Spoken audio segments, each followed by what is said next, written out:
inside of that, there was the music and the color shifting for the pentans and the subpentans, but there was also, I was chanting, there was an Om for each masculine sign and a Hari for every feminine sign. So I was chanting along with it in the scale that was, and then within the note that was happening to it. So this was just, this is out where I am. I'm out in this fringe that's incredibly imaginative, difficult to talk about practically. So it just is a show and tell.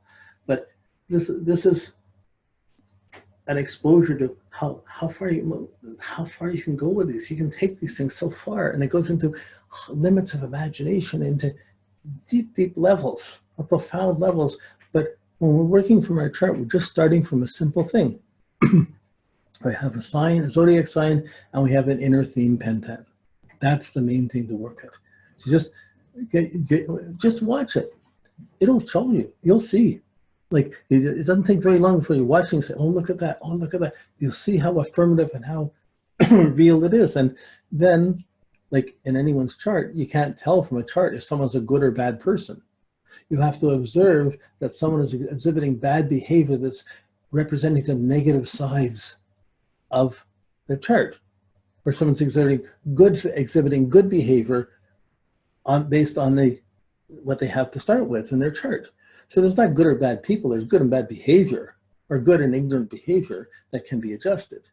But you can see the pattern type, and then when you're seeing like a pentan, you're seeing the sign in the pentan. When you have that pentan, once you have that, you observe to see if someone's using it positively or negatively, or how they're using it. And if you're using it negatively, suddenly you see, well, we can work to fix this to make this better. You know, like if they're using it positively, how to take it further. And so these are the mechanics. We're just talking, most astrology, just learning the scale, just learning the language. It's mostly grammar lessons.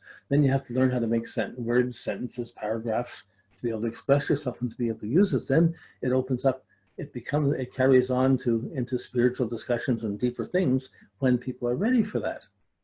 But you can't assume most people are ready for it. When you're doing a chart, you're doing it for people, for where they're coming from, and you're trying to make sense to them. And it's enough to just go to the pentans, the signs to the pentans. But you got to look at your chart and see it. Look at the few people you know with charts and see it.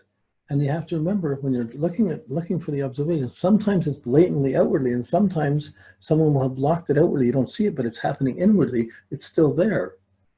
So the way of confirming and how you perceive someone, it's got to be on multi-levels. You can't just take a quick glance. Oh, it's like, oh, they don't have that. It couldn't possibly be this. No. Take a second. If you don't see it, take a few moments more and reflect. How could that be? Why would that be? Why would they be blocking that? Why would they not be manifesting that? What's happening? And then it begins to take you into where you're getting into sort of therapy around these things and using this in a much more positive way, or in a much more proactive way. I think there's other things to talk about in here. This is pretty much my lecture where I wanted to get to. And